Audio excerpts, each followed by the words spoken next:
Halo, salam jumpa lagi dengan saya, Antoni Seraya, dalam channel YouTube saya, Anton WBL Channel. Pada malam hari ini saya mau menyapa khusus teman-teman perangkat desa. Apa kabarmu sekalian? Semoga sehat selalu, tetap semangat dalam membangun desa. Pada malam hari ini saya mau membagikan informasi seputar dana desa, khusus terkait penggunaan dana desa tahap 1 dan tahap 2 tahun 2024 berdasarkan Peraturan Menteri Keuangan Nomor 146 tahun 2023 pada pasal ke-13. Dalam PMK 146 pada pasal ke-13, di sana dikatakan bahwa dana desa terdiri dari dua kategori. Kategori yang pertama adalah dana desa e-market dan kategori yang kedua adalah dana desa non e-market. Bagi teman-teman perangkat desa, perlu kita ketahui bersama bahwa ada perbedaan tahapan penggunaan dana desa untuk tahun 2024 jika dibandingkan dengan tahun-tahun sebelumnya. Bahwa penggunaan dana desa untuk tahun 2024 itu proses penyalurannya dilakukan dua tahap. Tahap 1 60% dan tahap 2 40%. Beda ya dengan tahun-tahun sebelumnya, yaitu 3 tahap dengan presentasi per tahap 40 40 20. Teman-teman, perbedaan jumlah tahapan penyaluran ini juga sangat mempengaruhi proses bagaimana teman-teman perangkat desa, khususnya bendahara dan para kepala seksi sebagai pelaksana anggaran dana desa. Tadi di awal saya sudah katakan bahwa dana desa berdasarkan PMK 146 itu terdiri dari dua kategori, yaitu e-market dan non e-market. Pada dana desa tahap 1 itu dicairkan dana atau penyaluran dana dengan jumlah 60% dari pagu indikatif. 60% dari pagu indikatif. Bagaimana cara teman-teman ketika dana itu sudah dicairkan dari rekening bank desa ke rekening kas tunai desa, ya. Setelah dana itu masuk ke rekening bendahara desa, maka langkah selanjutnya adalah teman-teman kepala seksi melakukan permintaan dana dimaksud untuk membiayai kegiatan-kegiatan yang sudah dikategorikan di dalam 5 bidang, yaitu bidang penyelenggaraan pemerintahan desa, bidang pembangunan desa, bidang pemberdayaan masyarakat desa, bidang pembinaan kemasyarakatan, bidang penanggulangan bencana. Ada 5 bidang yang menjadi kewenangan desa ini perlu didanai dari dana desa. Teman-teman perangkat desa sekalian, dari 60% pagu dana desa yang dicairkan pada tahap 1 tahun 2024 harus digunakan sesuai dengan PMK 146. Di sana dikatakan bahwa dana desa itu ada dua kategori, yaitu e-market dan non e-market. Kita tahu dulu ya teman-teman, kita harus paham. Kita harus pahami apa itu dana desa e-market dan dana desa non e-market. Dana desa e-market adalah dana desa yang penggunaannya sudah ditentukan oleh pemerintah pusat. Sekali lagi, dana desa e-market adalah dana desa yang penggunaannya sudah ditentukan oleh pemerintah pusat. Sedangkan dana desa non-emarket adalah dana desa yang penggunaannya tidak ditentukan oleh pemerintah pusat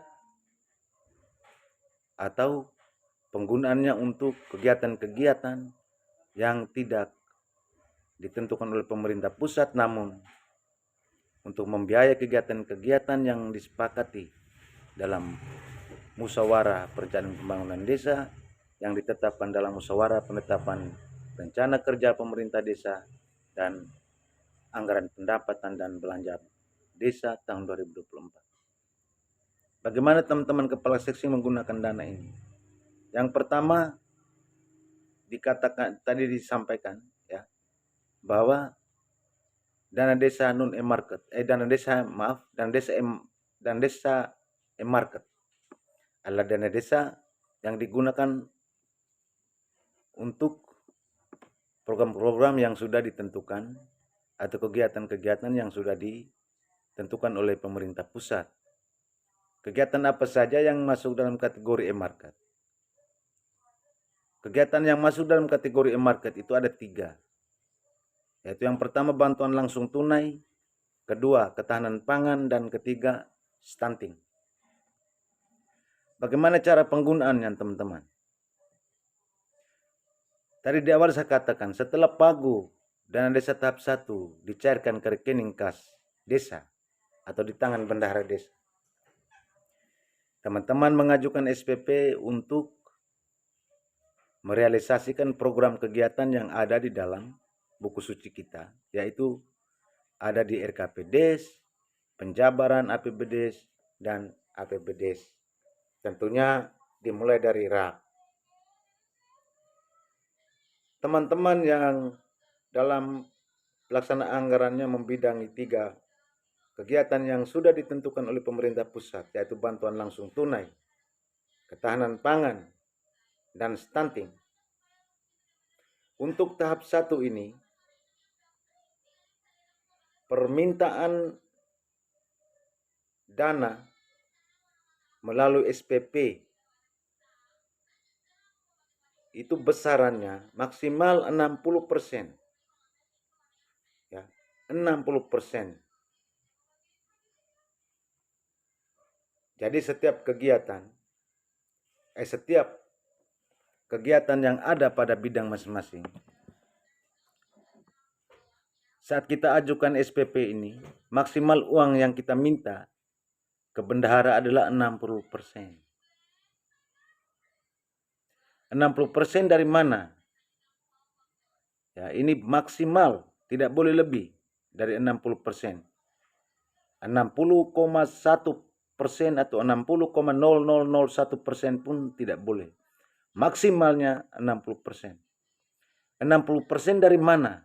Apakah dari pagu indikatif desa? Apakah dari pagu indikatif dana desa? Atau dari pagu tahap 1? Ya teman-teman. Yang dimaksud 60% untuk dana e-market ini,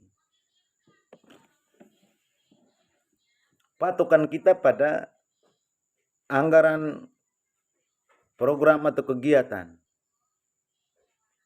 Saya kasih contoh ya. Di dalam APBDes, kegiatan e-market yang saya sampaikan tadi, BLT ketahanan pangan, BLT dengan maksimal 25%, ketahanan pangan dengan maksimal 20%, dan program stunting tadi. Kita ambil contoh kasus di kegiatan bantuan langsung tunai. Langkah pertama yang harus diambil oleh teman-teman kepala seksi, khususnya BLT ini melekat pada tugas pokok dan fungsi kepala seksi kemasyarakatan. Buka APBDes, buka RAP yang ada di lampiran RKPDes, buka penjabaran APBDes, lihat pagu BLT di desa Anda itu berapa besarnya? Berapa nilai rupiahnya? Kita tahu bahwa BLT per KPM adalah 300.000. Dikali seluruh jumlah KPM yang ada di desa dikali 12 bulan.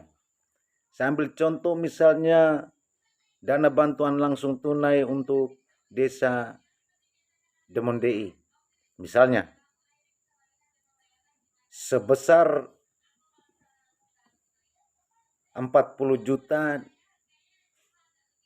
di tahun 2024 untuk membiayai beberapa puluh KPM yang sudah ditetapkan sebagai penerima bantuan langsung tunai dana desa. 60% yang saya maksudkan di e-market tadi, itu 60% kali 40 juta pagu program kegiatan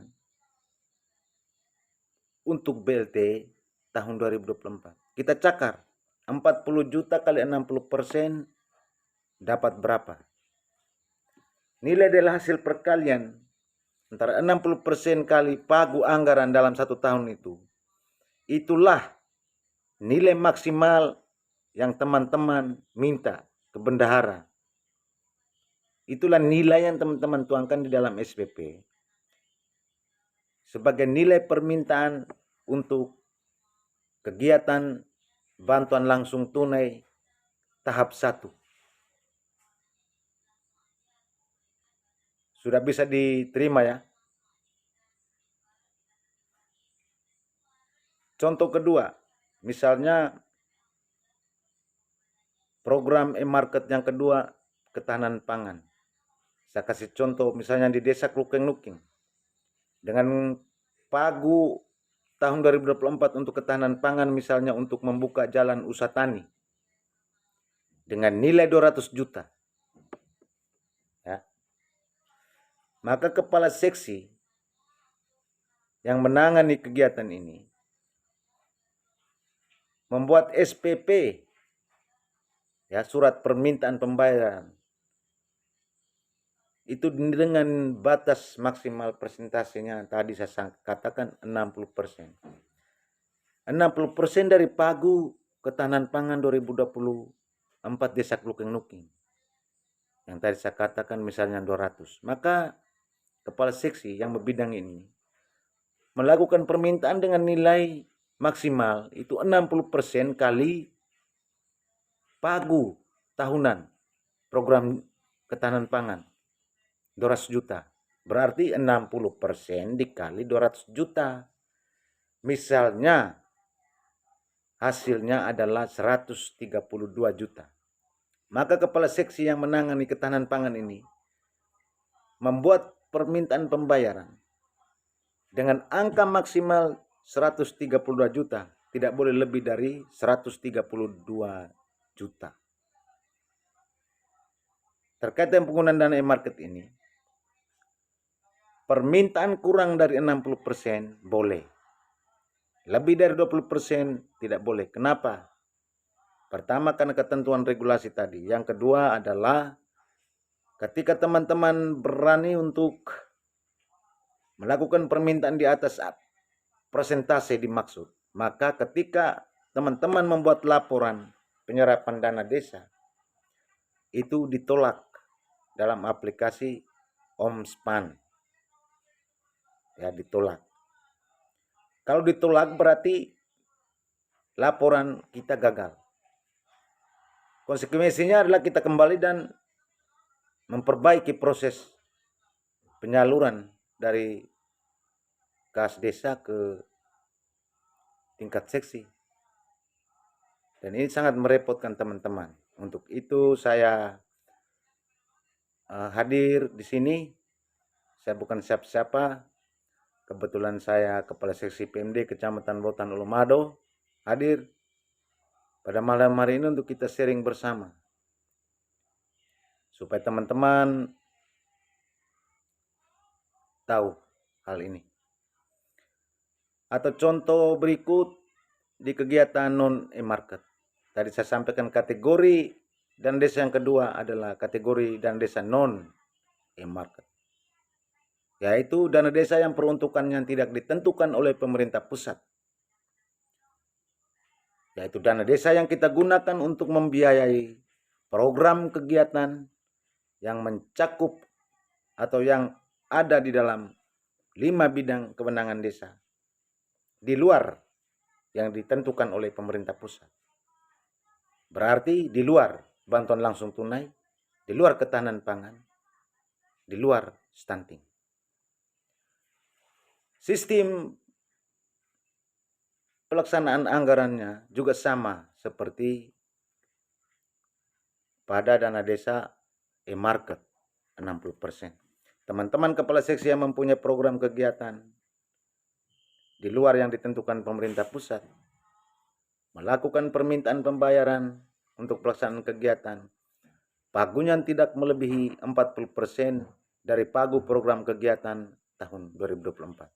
Contoh, penyelenggaraan posyandu misalnya di desa Tanah Tukan, misalnya di tahun 2024 dengan pagu 57 juta. Maka teman-teman tinggal mengalihkannya saja dengan 40%.